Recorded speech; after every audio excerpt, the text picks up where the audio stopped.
Okay, ladies and gentlemen, very exciting. Welcome to Fancy Vagina Fridays. That's right. All right. I've got a special guest, as always, one of my favorites, Anya Parampil. Anya is a journalist based in Washington, D.C. and a contributor of The Gray Zone. She has produced and reported several documentaries, including on-the-ground reports from the Korean Peninsula, Palestine, Venezuela, and Honduras. Her latest book, Corporate Coup, is available on Amazon for pre-order. How's it going, Anya? Good to see you, doll. Good to see you too, Steph. All right, so what we're going to do is, Anya, I am such a fan of, I think it's called identity politics. When somebody looks like me, I can relate to them. I'm like all in. So let's start with my recent email that I got from a blast from Alexandria Ocasio-Cortez. Here we go. So they say Alexandria is the youngest woman in Congress history to be elected. She was a waitress, and we know a bartender. She is a Latina. She comes from a low-income background and is one of just a few working-class people elected to Congress. That makes a lot of classists, ageist, misogynist, and racist people mad. But together, with your support, we've built a movement fighting for transformative change, from Medicare for all to democratizing fundraising power in politics. What the flip? AOC and our movement are often labeled extreme. Really? Here's what they think makes us extreme. I'm going to say extreme disappointment. That's what I'm going to say. Look at this first bullet, Anya. It says AOC believes in Medicare for all, aka guaranteed health care in the United States. Anya, when you read that, what were your thoughts? I believe in the tooth fairy. Am I doing anything to make the tooth fairy real? Is there any possibility that the tooth fairy is real?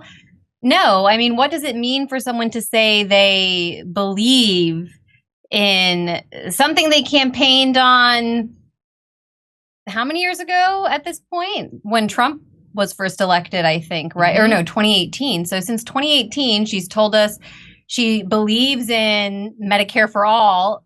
By now, you'd think there should be a bullet point telling us something she's done to get us closer to Medicare for all, or how she's really stood up for people in defense of what she believes in. And that's not what we get. Instead, we just get, oh, yeah, she still believes in the same thing she said she believed in. And, you know, when it comes right down to it, like that whole phrase where she says, AOC believes. Let's go to the next one. All right. So it started with bullet number 1. AOC believes in Medicare for all. Believe. Ooh, I believe in it. Are you going to champion it? Are you going to make sure that the American public who voted for you in office is going to get health care? No, you're not. You're not. We saw what you did during Force the Vote. In fact, if someone like Jimmy Dore gives her a path to fighting for what she believes in, it's literal violence. Stochastic terrorism. I believe it's stochastic terrorism. That's such a great phrase. Right? And then she comes back with bullet number 2. This is, you know, her group. AOC operates independently from either party's establishment. Wah, wah. Come on. So she is willing to challenge the Democratic Party leadership and, when necessary, break from the party line.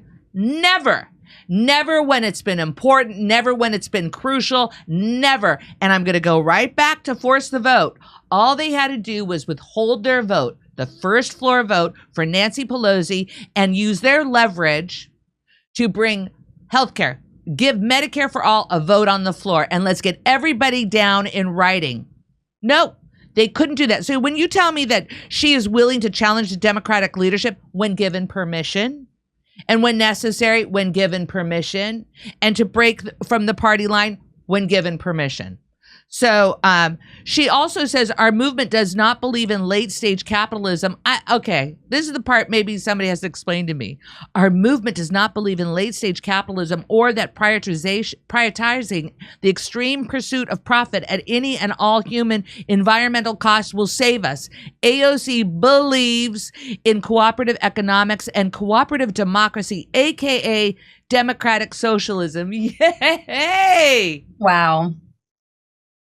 Wow. Right? That is a wow. And then they conclude with, this campaign is funded by grassroots small dollar donations, and AOC accepts zero in corporate money. The average donation to this campaign is around $16. Thank you so much for your support. Team AOC. All right. After you received that email blast, did you want to support her? No, it reminded me exactly of what AOC is at her core, something that was obvious quite early on when she entered Congress, which was I at the time actually was more hopeful than a lot of people. You know, back in 2016, I was open to the Bernie wave, and I thought there was this revival within the Democratic Party, and I thought that people who described Bernie or AOC as sheepdogs, people like Chris Hedges, deserve credit. They were ahead of the curve. I thought they were being cynical, but now I recognize that they were correct. And it was very sophisticated because obviously AOC was marketed to millennial women, and it's all right there in the opening line. We're supposed to vote for her because of her identity and her beliefs, not anything she actually does. So that means that her identity that she's putting up there and her beliefs are just cover for the purpose that she's served since the day she entered Congress, which was kind of to give this breath of energy into the dinosaur of the Nancy Pelosi Democratic Party machine. And she did this on day one. I think even before she was officially sworn in, she did this protest outside of Nancy Pelosi's office that was covered as a protest, but then she ultimately came to the media and said that it's just her attempt to say that she wants to work with Nancy Pelosi and admires her so much. And the Democratic Party knows, and what this email drives home is what was demonstrated immediately after AOC entered Congress. She became, I think, if not the top, and she may be the top, one of the top Democratic Party fundraisers. So if you're running for office or you're running for Congress as part of the Democratic Party, that fundraising is not only for you, it is for the Democratic Party. And AOC, on the cover of Vogue and on every single millennial show, selling this socialist ideal that I don't even think she could coherently articulate if someone asked her for an agenda. Right. That is what has convinced people to not only stay part of the Democratic Party machine, but give their money to it. And that's what this email is designed to do. Take people, the Democrats who claim to be the champion of people who want things like Medicare for all, working people, has no right to ask any of us for money. They have plenty of money. Agreed. They have plenty of money. They have plenty of money to get designer dresses, to go to the Met Gala, to be invited to all the big events, in New York and DC. And they go because they're part of this kind of glamour group. I will say one thing that is glaring to me that is not in this email, that is somebody that says, my body, my choice. I don't see that in this email blast. My body, my choice. I don't see that coming from the Democratic Party. The thing that I hear all the time from the Democratic Party is the word abortion. Abortion, abortion, abortion. Well, my body, my choice might be a right-wing anti-vax slogan at this point, whereas abortion is just good old values. Right. Thank you, Anya.